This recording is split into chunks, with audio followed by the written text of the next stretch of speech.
Alan Bourgeois with the Texas Book Club. I'm welcoming Diana Finfrock Farrar to our show today. She wrote The Door of the Open Heart, which is also an award-winning book from the Texas Association of Authors in the 2015 calendar year. Welcome, Diana. Hi, Alan. Thanks for having me today. It's a pleasure. Why don't we just start off with the basic question. What is your book about? Well, The Door of the Heart's about many things. Basically, it's about relationships. Gay and straight, parent-child, husband, wife, all the good things and the bad things, the good, the bad, the ugly in relationships. But honestly, I'm trying to highlight how the LGBT community is no different than any other community who loves another human being, whether it's, your parent, your child, your spouse. And I'm just trying to put a face to the issue of LGBT rights. And we follow Ed and Tammy Sloan through their discovery of how all of a sudden they find out they're on opposite sides of this hot button issue, gay rights. And we follow Tammy's journey as she begins to consider things from a whole new perspective for the very first time. And it's based on true stories and current events, but it is a work of fiction. Okay. Now, your two characters, they're a married couple? Yes. So that makes it for... They've been married for 20 years, and their son is involved in a bullying incident. He's actually the bully of a high school athlete, and the event goes viral. And it obviously causes a whole lot of problems in their lives. Ed is a high-powered Texas politician. It's set here in Central Texas. And so he has a lot of issues with regard to career, family, personal thoughts regarding this. And then we've got Tammy, who's been the dutiful wife, mother of 3, who has been silent and supportive of her husband for all these years, and for the first time ever is beginning to think for herself. And like I said, we follow her journey. Okay. So what motivated you to write something like this? Well, when I found out that Harriet Beecher Stowe wrote her masterpiece, Uncle Tom's Cabin, because she could no longer abide seeing her Christian faith being used to justify slavery and all the injustice and brutality that came with that, I realized I felt the exact same way about the way I'm seeing today Christianity being used as a weapon against, as a justification for discrimination, the LGBT community, and I can't abide by that. And I personally have experienced all of the benefits, social and legal, of marriage, while I've also, in the last few years, experienced all the social stigma and the injustice and inequality in the marriage I'm in now. And so I've lived both sides, if you can relate to that, and it gives me a different perspective, a unique perspective into the straight couple, married, and the same-sex couple. The book actually introduces the reader to gay and straight individuals and couples, and like I said, I'm just trying to show the reader there really isn't a difference.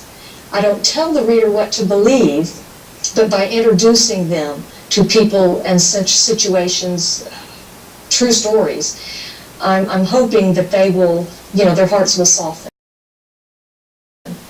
Okay. So, for you, showing the equality aspect, both for gay and lesbian as well as straight couples, is the ideal situation. Is that about right? Oh, yeah.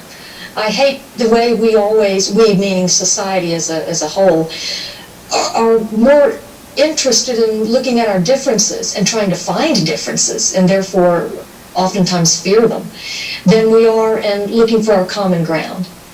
And that's what this book does. It really illustrates the struggles that we all encounter in our relationships. It's not unique to straight couples or gay couples. We all have, our relationship struggles and real life issues and problems. We're all the same. And so I'm trying to just, like I said, point out this whole let's separate ourselves from and treat one class of citizens differently than another one. it just doesn't work, it doesn't fly, and it's not emotionally or spiritually healthy for any of us. Did you find yourself going through any emotional aspect as you're writing it, more than what you might have expected? Oh my gosh, yeah. I actually cried several times as I was writing, which surprised me.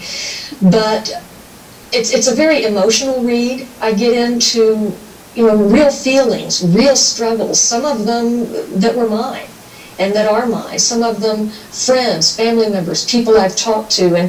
And when you realize that all of these things we hear about in the news, they're not just little sound bites, they're people's real lives. And when we consider that there's a human being behind every one of these stories, it's hard not to be emotional. I understand recently that you were at the appeals hearing for the Texas ban against gay marriage. What motivated you to go? I guess the better question is, what would motivate me not to go? History was being made where 3 very staunchly conservative southern states, Texas, Louisiana, and Mississippi, had hearings at the appellate court level at the Fifth Circuit Court of Appeals in New Orleans. And it was fascinating, it was exhilarating, and awe-inspiring, honestly, to see how many people really believe that equality is the way it should be. Duh, that shouldn't be a very difficult thing to wrap our brains around, but some people have a big problem with that. It was very refreshing to see that there were absolutely no protesters, no hecklers, no signs, nothing. No, counter equality stances were present at all for the whole weekend. Okay. Which was very refreshing. Now, are you going to use this as a follow-up book, what you experienced through this court and other things that you're doing? I very well might. I don't know. This book, Writing the Door of the Heart, I didn't really choose to write it. It chose me. It was truly a calling for me to make a difference and that I have a story to tell and I'm supposed to tell it. I'm not sure if all the story's been told, and time will tell. I believe I will know if there's more story for me to tell or not. I've got ideas, certainly, and I'm sure I would weave some of this into it. Like I said, the Door of the Heart is based on true stories and current events. I wrote it in real time from February 2013 to February 2014. And if you follow gay rights, civil rights movement at all, you'll know a whole lot happened during that time period. So if I do write another novel or more, maybe several short books, I'm not sure. I'm sure I'll weave some of this, today's activities and events into them. So what else are you doing to help promote equality?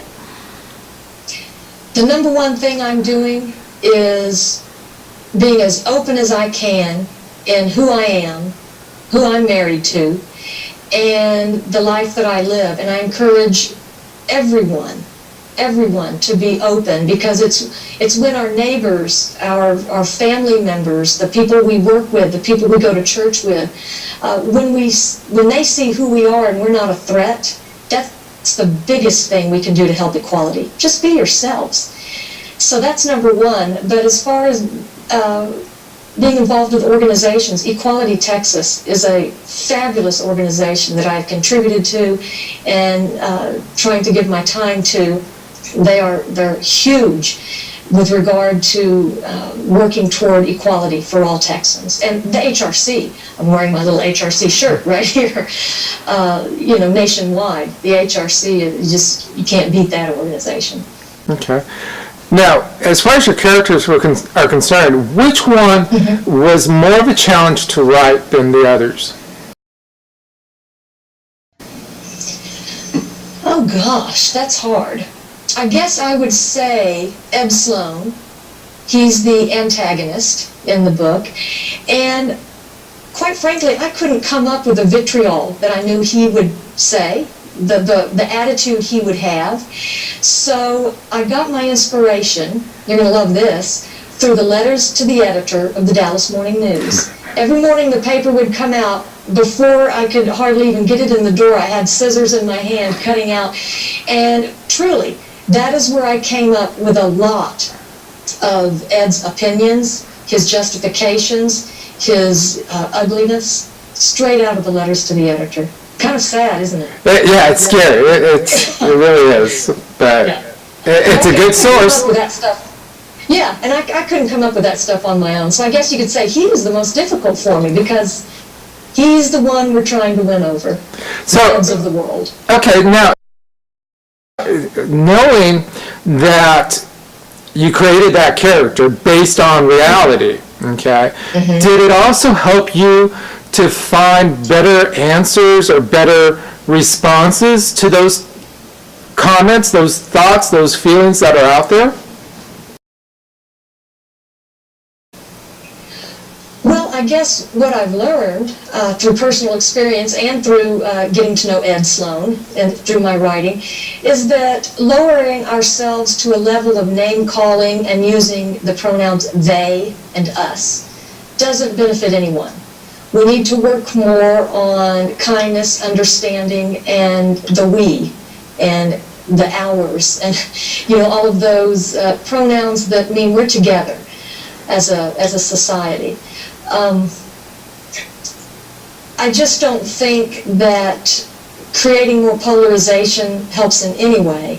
We need to do our best to try to limit that kind of thinking, and certainly not try to make more of it, by whatever it is that we might say or do out of anger or frustration, because, a whole lot's aimed at the LGBT community that is unfair, that is unjust, that is unequal, unconstitutional, and yet stamping our feet and screaming and, that's not going to help. That just helps maybe the Eds of the world think that maybe we are irrational and something's wrong with us. Okay. Any other projects you're working on, writing-wise? Right now, my main project is getting people to know that the Door of the Heart is out there, that it's a resource of affirmation for people who may have not come out completely in their lives, or maybe a family member who, families have to come out every day too. If they may not be the LGBT person themselves, but if they have a family member, they need to come out. I'm just working to try to help people know the Door of the Heart is out there as a resource and affirmation for all of those folks. And then also, we all know those Ed Sloans in our lives. They sit around our tables at Thanksgiving. We work with them. We live near them. We meet them in the grocery stores. And this book can really help them and us start a conversation. I purposely did not write the Door of the Heart in such a way that it feels like I'm just taking this book and banging it over someone else's head saying, you have to believe this way. No, that's not.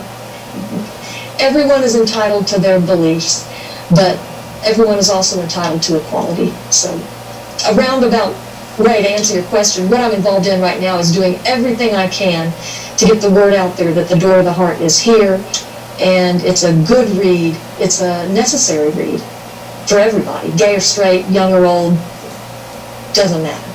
And you've had several good reviews, correct? Oh yeah, I've been really thrilled with my reviews, both editorial reviews and reader reviews. I've had readers who have contacted me, I don't know how, I guess, you read the book and start Googling my name, but they have found me and sent me messages that, well, your book was an answer to a prayer, because I didn't know, my daughter just came out, I didn't know what to do with this, someone who was raised Southern Baptist. I've actually had a friend I hadn't seen since junior high school, 1977 or 8, last time I've seen her. She contacted me and told me, I was Ed Sloan, and I read your book, and now I am so ashamed at what I have said and done, or not done, and not said. And, it's very fulfilling to know that I've helped people on both sides of this struggle that is a difficult struggle for lots of people. And one thing I want to reiterate, in writing the book, you asked me earlier about, emotional feelings. I know for myself personally, and I'm sure every person, LGBT person, goes through this struggle too. It takes us a while to wrap our brains around just who we are. And so I think we as a community know more than ever that there are those who have to take time wrapping their brains around who we are as well. So I think it's important to, treat the Absaloms of the world with that understanding. Does that make sense? Yeah. We can't just expect everybody to change their minds overnight. We certainly didn't all come out and live an open life overnight. It was a process, not an event. And I think that's what, we need to hope for and strive for and work toward. Great. Well, I thank you for joining us. We have plenty of information to put out there and, let people know about your book. So I wish you best of luck with that. Wonderful. Thank you, Alan. I appreciate everything that Texas Authors Association does for us. You're welcome.